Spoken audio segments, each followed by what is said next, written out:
करेंगे third main topic हमारा circulatory pathways. उसके आगे फर्स्ट अब टॉपिक किसकी, ह्यूमन सर्कुलेटरी सिस्टम की। तो human circulatory system is also called a blood vascular system. इसमें क्या आ जाता है, मस्कुलर चैम्बर हार्ट आ जाता है, network of close branching blood vessels आ जाता है और ब्लड आ जाता है। हार्ट की बात करें तो heart is a मेसोडर्मली derived organ और ये कहाँ पे सिचुएटेड होता है, थोरैकिक कैविटी में इन बिटवीन टू लंग्स और slightly tilted to the left. एक साइड से थोड़ा सा क्या होता है, लिड होता है लेफ्ट वाली साइड में और थ्रैकिक कैविटी में पाया जाता है इन बिटवीन टू लंग्स। उसके बाद ये प्रोटेक्ट होता है bye double wall membranes bag जिसको हम पेरिकार्डियम बोलते हैं और इनक्लोजिंग अ पेरिकार्डियल फ्लूइड, जिसमें क्या होता है, पेरिकार्डियल फ्लूइड होता है। हमारे हार्ट में 4 चैम्बर्स है, 2 स्मॉल अपर चैम्बर और 2 लार्ज लोअर चैम्बर्स।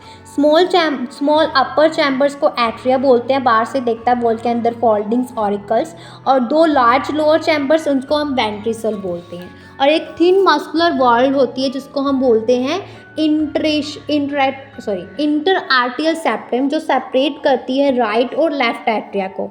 और थिक वॉल होती है जो क्या करती है, जिसको हम इंटर वेंट्रिकुलर सेप्टम बोलते हैं, जो लेफ्ट और राइट वेंट्रिकल को अलग करती है, सेपरेट करती है। तो क्या बोला अभी मैंने, 4 चैम्बर होते हैं, दो अपर चैम्बर दो छोटे अपर चैम्बर जिसको हम एट्रिया बोलते हैं, और ये 2 छोटे अपर चैम्बर को एक लाइन जो है थिन मस्कुलर वॉल जो है सेपरेट करती है, जिसको हम बोलते हैं इंटर एट्रियल सेप्टम। और दूसरी तरफ 2 लार्ज लोअर चैम्बर्स है, लंबे लोअर चैम्बर्स है, उसको हम वेंट्रिकल बोलते हैं। उनको एक थिक मोटी वॉल जो है सेपरेट करती है, जिसको हम इंटरवेंट्रिकुलर सेप्टम बोलते हैं।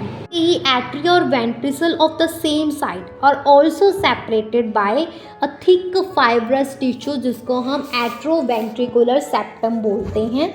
एट्रिया और वेंट्रिकल सेम साइड पे है ना, उसको सेपरेट करता है थिक फाइब्रस टिश्यू, जिसको हम एट्रियोवेंट्रिकुलर सेप्टम बोलते हैं। और each of this septa are provided with an opening through 2 chambers of the same side are connected. 2 opening किसके बीच में, राइट एट्रियम और राइट वेंट्रियम के बीच में, राइट एट्रियम और राइट वेंट्रिकल के बीच में वो गार्डेड की जाती है एक वेल के द्वारा, जो कैसे बनती है, 3 मस्कुलर फ्लैप्स से बनती है, फ्लैप्स या फिर कप से बनती है, जिसको हम ट्राई कप्सिड वेल बोलते हैं। उससे राइट एट्रियम और राइट वेंट्रिकल में क्या होता है, ओपनिंग होती है, एक वेल से बनती है, 3 मस्कुलर फ्लैप्स से ट्राई कप्सिड वेल से बनती है, तो उससे होती है ओपनिंग। देन गार्ड और ओपनिंग जो कैसे होती है, लाइफ एट्रियम और लाइफ वेंट्रिकल के बीच में जो ओपनिंग होती है वो वाई कप्सिड से होती है, मिट्रल वेव से होती है।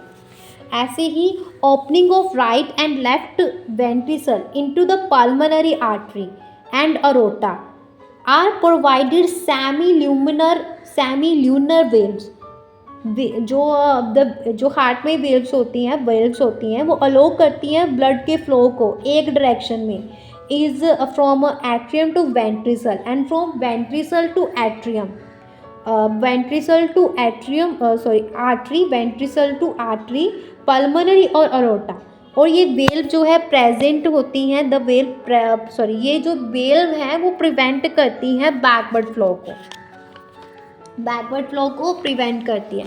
तो हमारा पूरा हार्ट जो है वो कार्डियक मसल से बना हुआ है, जो वॉल है वेंट्रिकल्स की और बहुत ज़्यादा मोटी है एट्रिया से, और स्पेशल कार्डिक मस्कुलेचर बना हुआ, एक स्पेशल कार्डिक मस्कुलेचर है जिसको हम बोलते हैं नोडल टिश्यू। ये भी डिस्ट्रीब्यूट होता है हार्ट में। और ऑल्सो इसको हम ऑटो रिदमिक फाइबर्स भी बोलते हैं, also called a pace maker, है ना।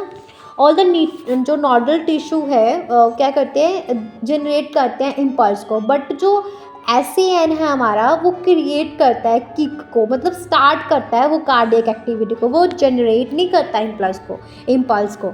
एक पैच ऑफ टिश्यू जो प्रेजेंट होता है right upper corner of right atrium में, जिसको हम बोलते हैं साइनो एट्रियल नोड, मतलब SAN, जिसकी भी मैंने बात की कि एक पैच है टिश्यू का जो कहाँ पे होता है, अपर कॉर्नर में, किसके, राइट एट्रियम के अपर कॉर्नर में होता है, जिसको हम बोलते हैं साइनो एट्रियल नोड SAN। और नदर मास ऑफ टिश्यू हमें देखने को मिलता है लेफ्ट कॉर्नर में, राइट एट्रियम के लेफ्ट कॉर्नर में, क्रॉस टू एट्रोवेंट्रिकुलर सेप्टम, जिसको हम बोलते हैं एंट्री वेंट्रिकुलर नोड AVN। और bundle of node fibres atrioventricular bundle continues from ABN, मतलब एट्रियोवेंट्रिकुलर नोड जो पास होता है किससे, to atrioventricular septa to emerge on top of intraventricular septum और इमीडिएटली डिवाइड हो जाता है इनटू राइट और लेफ्ट बंडल में। और ये ब्रांचेस जो हैं ये क्या करती हैं, minute fibres give rise to minute fibres throughout the ventricular musculature of respective sides, और इसको हम बोलते हैं परकिंजी फाइबर्स। और नोडल मस्कुलेचर के अंदर एबिलिटी होती है कि वो जनरेट कर सके एक्शन पोटेंशियल को बिना किसी एक्सटर्नल स्टिमुलाई के, मतलब इनको न्यूरॉन्स की ज़रूरत नहीं होती है, ऑटो एक्साइटेबल होते हैं। और number of action potential that could be generated in a minute vary at different parts of nodal system. तो जो हमारा SAN है मतलब साइनो एट्रियल नोड है, वो जनरेट करता है maximum number of action potential को 72 to 75 पर मिनट, और रिस्पॉन्सिबल होता है इनिशिएट और मेंटेन करने में rhythmic contraction activity of heart. इसलिए इसको क्या कहा जाता है, पेस मेकर कहा जाता है। हमारा हार्ट जो है normally 70 to 75 times in a minute जो है, मतलब 70 बीट करता है, एवरेज बीट इसकी 72 पर मिनट है। ओके, तो ये सारा हमारा यहाँ पे फर्स्ट सब टॉपिक ख़त्म होता है हार्ट ह्यूमन सर्कुलेटरी सिस्टम।